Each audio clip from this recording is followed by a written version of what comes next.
I suppose the best thing is for us to keep as cheerful as we can, don't you agree? Of course, you too are. Yes, last week. What about you? I'm quite recent. Yesterday, as a matter of fact, the ceremony's not quite over. Did you suffer much? No, I was half conscious mostly. What was it? Pneumonia. How about you? The gas stove. And you? 12 bullets through the chest. Sorry. Fear I'm not very good company among the dead. Please don't use that word. It's so crude and terribly bad taste, really. I'm not sure it means much now anyhow. I somehow feel we've never been so much alive as we are now. I suggest if we absolutely must mention this state of things, we call ourselves absentees. Have you been absent for long? About a month. Have you left anyone behind? Yes. My wife.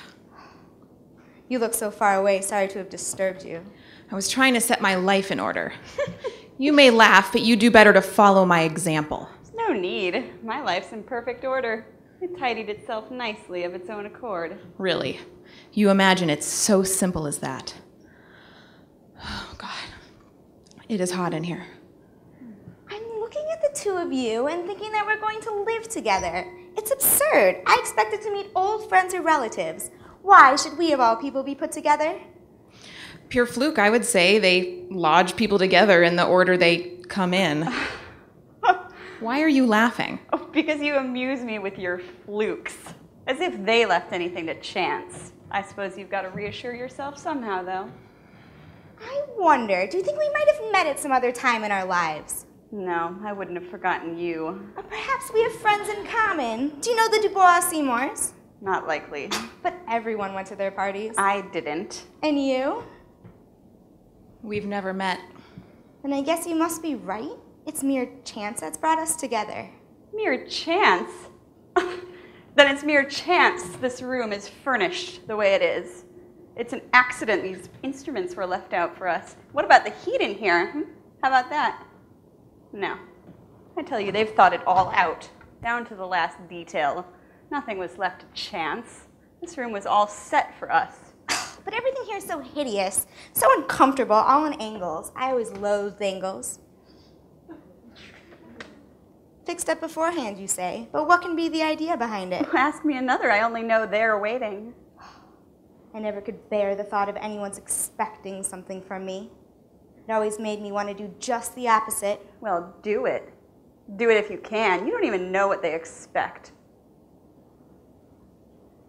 Something's coming to me from you two. Something nasty.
There are some faces which tell me everything at once. Yours don't convey anything.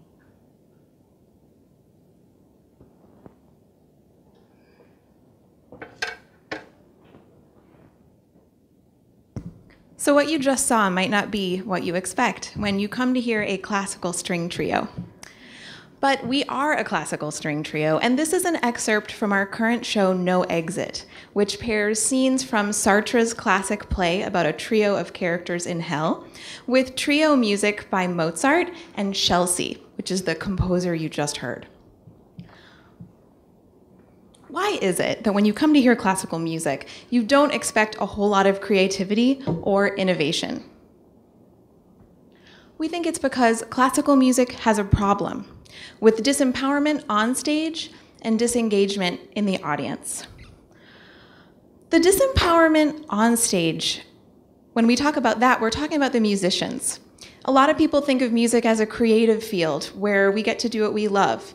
But in reality, the truth can be somewhat different. Orchestras are famously undemocratic workplaces where musicians often don't have a lot of creative say in the product. And even in chamber music, well, we're obeying much older, much deader European white guys whose music we're asked to perform as perfectly as we can. We're often asked not to project too much of our own personalities or individuality on stage. So this makes for a workplace that's less creative than you might think. On the audience side of things, classical music audiences are shrinking so much that arts presenters often market to you as if you're not very intelligent and you're probably not that interested in the music in the first place.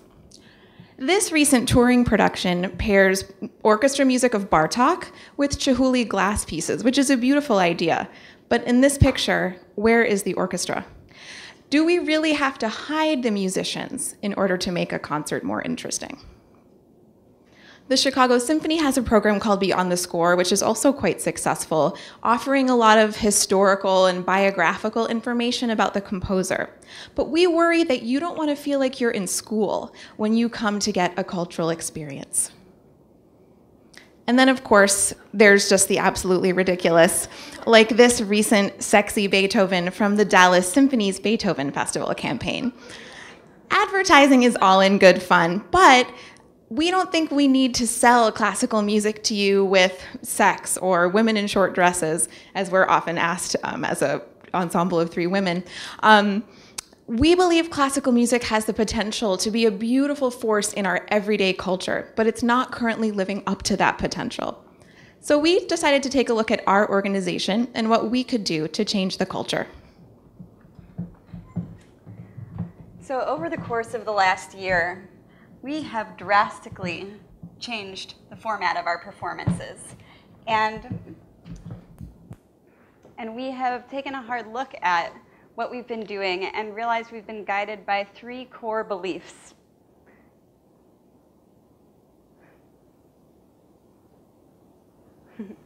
Three core beliefs that have empowered us in this new style of performing. The creative process does not end with the composer.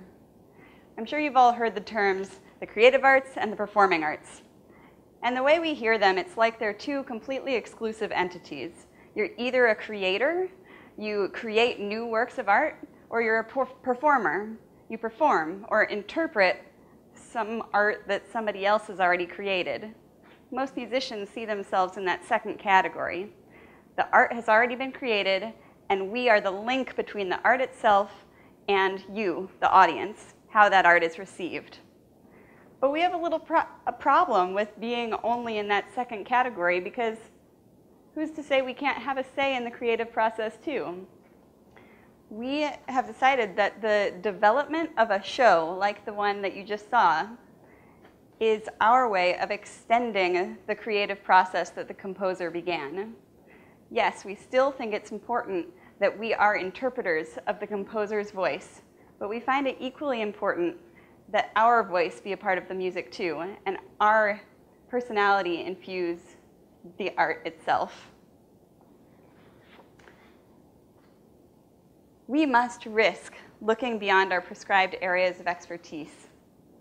All three of us here have bachelor's and master's degrees in music performance. We've all spent a zillion hours in a practice room, and at this point we're fairly decent at playing our instruments. But we've found this too limiting, and so as you just saw, we've found ourselves exploring other art forms, theater, great literature, even movement and dance. And we've also taken a hard look at other elements that are part of all other kinds of performances: lighting, costume design, the space of a venue itself. We found that when we really look at all of these extra elements, we as musicians are able to connect with the music in a deeper, richer, more meaningful way than we would have been able to before. Our personal experiences are an asset on stage. We are more than just our playing. When we developed the first show in this new format called Three-Sided, Amy was just returning to playing her viola after a 15-month-long injury that kept her from music. And Ellen was grieving the loss of her mother. We decided that it was important to us to bring our personal experiences on stage with us, however painful. And so we looked into themes of loss and spirituality and human connection. And we looked for music that embodied those themes. We found that when we brought our full selves into the music, suddenly the show took on a vulnerability and a sense of humanity that it wouldn't have had if we just had seen ourselves as mere interpreters of the composer's thoughts.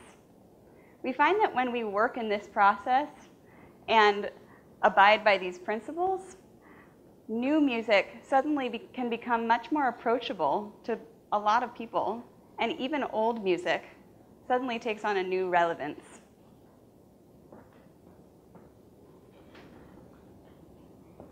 So that means that when we, as individuals and human beings, as performers, can get excited and empowered by the creative process, we can then give you a more genuine response to what we do up here. Approaching music from different human entry points opens up the possibility for our audience to feel a multitude of things. Take the Chelsea piece you just heard us perform. We might have come out here and chatted about some of the more musical elements you heard, like the fact that it's microtonal and dissonant, or the fact that we made pretty cool sounds with our bows when we played. But instead, we decided to color your listening experience with themes of existence, power, and solitude by submerging the music into the middle of a Jean-Paul Sartre play. In November, like Sarah mentioned, we put on a show called Three-Sided that really touched on the more personal side of things for us. For me, it was my injury. Not being able to play for almost a year and a half left me feeling like I didn't have a voice. And interestingly enough, the solo viola movement in the piece that we performed really embodied that character. So for the performance, I ended up playing the piece kneeling on my knees before my music stand to symbolize a lot of that struggle. And what was really interesting about that whole experience was after the performance, the audience members really made themselves vulnerable to me, coming up to me, sharing what they experienced while watching the performance, and also really wanting to share with me some of the pain and hardships they had had in their own lives. Our job is to create an environment that allows a diverse audience to have diverse experiences. The creative process is like links in a chain. Like Sarah said, it starts with the composer, and then it gets passed to us, the performer. And then we present it to all of you, the audience, and you can do whatever you want with it. We realized that we couldn't possibly manufacture your response to what we do up here, what we say, how we act, how we play. But what we hopefully can do is we can give you a multitude of feelings in response to everything that you see us do. Perhaps the culmination of this entire process is best summed up with this beautiful haiku that our dear friend James Falzone posted to our Facebook page after the premiere of our show, Three-Sided. It reads, "My heart unhinged, breath, body, presence, 3 sides of a heart laid bare." Thank you very much.